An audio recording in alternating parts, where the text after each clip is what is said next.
राधे राधे, जय श्री कृष्णा। अभी हो रहा है सुबह का टाइम और काफ़ी अंधेरा होता है इस टाइम पे भी। सर्दी का टाइम है तो दिन छोटे होते हैं, रात बड़ी होती है इस हिसाब से। और आज मैं आपको बताने वाली हूँ कि जो सफला एकादशी है उसकी पूजन कैसे करनी है घर पे, किस तरह से हम पूजा, दक्षिणा, पारायण का समय क्या है, ये सारी चीज़ें पर हम बात करेंगे। तो यहाँ पर सुबह सुबह ब्रह्म मुहूर्त में उठने के बाद मेरा थोड़ा सा जो पर्सनल काम होता है वो किया। फिर थोड़ी देर भगवान के सामने बैठी, प्रार्थना की उनसे। फिर यहाँ पर मैं झाड़ू लगाने लग गई थी। तो अभी सभी सो रहे हैं, तो मैं अपने हिसाब से लगा रही हूँ झाड़ू। और झाड़ू जो है ना वो हमें रसोई से शुरू करना चाहिए। लेकिन अगर रसोई, जैसे अभी हमारी रसोई जो है दक्षिण साइड है, तो मतलब चौकोर घर है, उस हिसाब से तो मैं सीढ़ियों से शुरू करती हूँ। सीढ़ियों से फिर पास वाला रूम लेती हूँ, वो पूर्व में पड़ता है। तो पूर्व या उत्तर से भी हम झाड़ू लगाना शुरू कर सकते हैं। फिर रसोई से कर सकते हैं, दक्षिण से नहीं करते, लेकिन दक्षिण में रसोई है तो रसोई से मैं नहीं लगाती हूँ लगभग। और सुबह उठने के बाद हमें थोड़ी देर गेट वगैरह खोल देना चाहिए। गेट खोलने से जो है पॉजिटिव वाइब आती है। लेकिन अभी सर्दियाँ हैं तो ठंडी हवाएं भी चल रही हैं, तो ठंडी हवाओं से बचने की वजह से थोड़ी देर खोल दें और फिर बंद भी कर सकते हैं हम, जैसे अगर मंदिर सामने हो तो गेट के। तो ये तो हमारा मेन गेट। अब घर इतना बड़ा है कि ऊपर से झाड़ू लगाते लगाते आती हूँ। अब यहाँ पे मैंने गेट खोला तो ये अखबार वाला भी अखबार देके चला गया था सुबह सुबह। हाँ, फिर नीचे की भी मुझे साफ सफाई करनी थी। मतलब झाड़ू तो एक बार पूरे घर का लगाना है।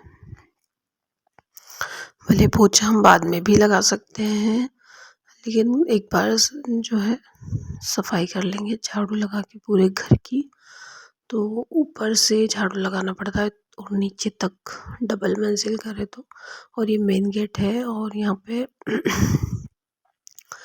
रोटी वगैरह मैंने गाय को दे दी थी। और ये आज का सुविचार है, देखिए आप आज के अखबार में, कि सबको पता है कि क्या सही है, लेकिन करने में कोई भी इतनी दिलचस्पी नहीं लेता है। अब यहाँ पे मैं झाड़ू वगैरह मैंने लगा लिया था और मेन गेट के बाहर में थोड़ा सा जल छिड़क देना है। उसके बाद मेरा स्नान वगैरह हो गया। और एकादशी के दिन हम पीले वस्त्र पहन सकते हैं। पीले वस्त्र नहीं है तो कोई शॉल वगैरह है ना, वो पीली डाल सकते हैं। करनी है मुझे पूजा, तो मैं पहले पौष के माह में सूर्य नारायण को जल देना भी बहुत अच्छा माना जाता है, क्योंकि सूर्य देव का ही महीना होता है। जैसे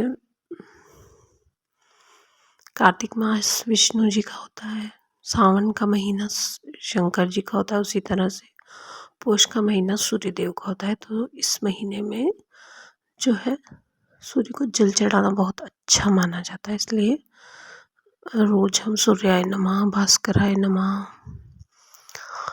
इस तरह से मंत्र बोल के और जल चढ़ा सकते हैं। और ये देखिए आप सुबह सुबह, मैं सोच रही थी कि अभी निकले नहीं होंगे, लेकिन ये इतने ऊपर आ गए फिर भी।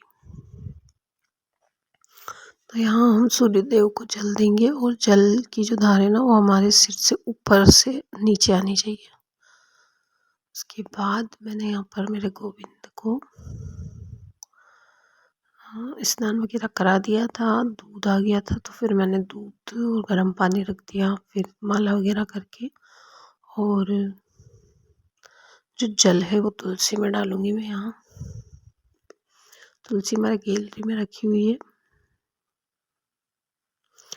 तो अभी बरसात, मतलब अभी ठंडी का टाइम है ना, तो इतना ज़्यादा पानी डालने की इसमें ज़रूरत नहीं होती है, क्योंकि सारे पौधे ना थोड़े गीले गीले से रहते हैं। जबकि रोज़ मैं इतना पानी इसमें नहीं डालती हूँ, फिर भी पानी की कोई ज़रूरत नहीं पड़ती। ठंडा मौसम इसलिए, और अगर गर्मी हो ना तो सारी मिट्टी सूख जाती है। तो यहाँ पर सुबह जल्दी हमें तुलसी मैया की पूजा करनी। तुलसी मैया की पूजा करने से जो है हमारे गोपाल बहुत प्रसन्न होते हैं। तो अभी मैं बताने वाली हूँ आपको कि किस तरह से हमें एकादशी की पूजा करनी है। तो सबसे पहले हमें गंगा जल, किसी लोटे में जल में गंगा जल मिला के इस तरह से जगह को शुद्ध कर लेनी है। और हम घर के मंदिर में भी इसे कर सकते हैं, और कहीं और जगह चौकी लगा के भी कर सकते हैं। जैसे हमें सुविधा है उस हिसाब से हम कर सकते हैं। तो यहाँ पर मैंने तिल्ली रखी है। तिल के ऊपर हमें विष्णु जी या लक्ष्मी जी को या राधा कृष्ण जी को बिठा देना, आपके पास जो भी मूर्ति हो। और गणेश जी प्रथम पूज्य, उनको हमें ज़रूर बिठाना है। फिर हमारे बाल गोपाल, तो इनका स्नान मैंने करवा दिया था, इसलिए अब मैं इनका स्नान नहीं करवाऊँगी। और इन सबको हमने तिल का आसन दिया है, क्योंकि एकादशी के दिन जो है चावल का यूज़ नहीं करते। फिर हमें यहाँ पे दीपक के लिए कलावे, जो ये होता है कलावा, इसकी बाती बनानी है। ये बहुत शुभ मानी जाती है, इसलिए हमें घर के मंदिर में इसकी जोत जरूर जलानी चाहिए। और एकादशी के दिन हम अखंड जोत भी जला सकते हैं। तो यहाँ पर मैंने प्लेट में इस तरह से फूल का आसन दिया दीपक को, और फिर हमें दीपक और धूप वगैरह जला लेनी है। फिर सभी विग्रह को हमें गंगा जल से छिड़कना है स्नान के तौर पे। और सबको वस्त्र रूपी कलावा चढ़ाना है। अगर जनवे हो तो वो हम गणेश जी को चढ़ा सकते हैं। फिर ठंड है, तो अगर हमें ठंड के कपड़े हैं हमारे पास, तो हम वो भी इनको धारण करा सकते हैं। भगवान सिर्फ भाव के भूखे हैं, इनको और कुछ नहीं चाहिए, भाव से पूजा होनी चाहिए बस। फिर यहाँ हमें दीपक की पूजा भी करनी है, तो इसमें तिल और फूल वगैरह से हम दीपक की पूजा करेंगे। फिर मीठे में, प्रसादी में मैंने यहाँ पे गुड़ तिल और बादाम रखे हैं। फिर हमें फूल अर्पित करने हैं भगवान को, और कोई भी मीठा खीर हम बना सकते हैं।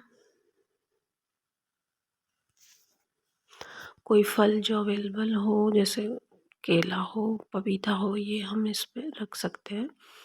और खीर हमें मखाने की या साबूदाने की, इस तरह से हम बना सकते हैं। चावल की खीर यहाँ पे नहीं चढ़ेगी। फिर हमें इसमें तुलसी पत्र रखना है। और तुलसी जो है वो 11 सोमवार को है, और उसके पहले रविवार आ रहा है दशमी को, तो शनिवार के दिन तोड़ के रखनी पड़ेगी, क्योंकि रविवार को भी नहीं टूटती है तुलसी, और 11 के दिन भी तुलसी की को नहीं तोड़ा जाता। इसलिए या तो पहले से रखी हुई तुलसी रखें, या फिर शनिवार को तोड़ ले। अब मैंने यहाँ पर सभी के चंदन लगाया, और राधा जी की मैंने यहाँ पर कुमकुम हल्दी लगाई, फिर दक्षिणा चढ़ाई, जल चढ़ाया। और फिर यहाँ पर संकल्प ले लेंगे हम व्रत का। तो हाथ में पुष्प, गंगा जल लेके हमें व्रत का संकल्प लेना है। और संकल्प लेने के बाद हमें यहाँ पे आरती करनी है। तो आरती में हम लौंग कपूर से भी कर सकते हैं, और कोई घी की बाती लेके उससे भी कर सकते हैं।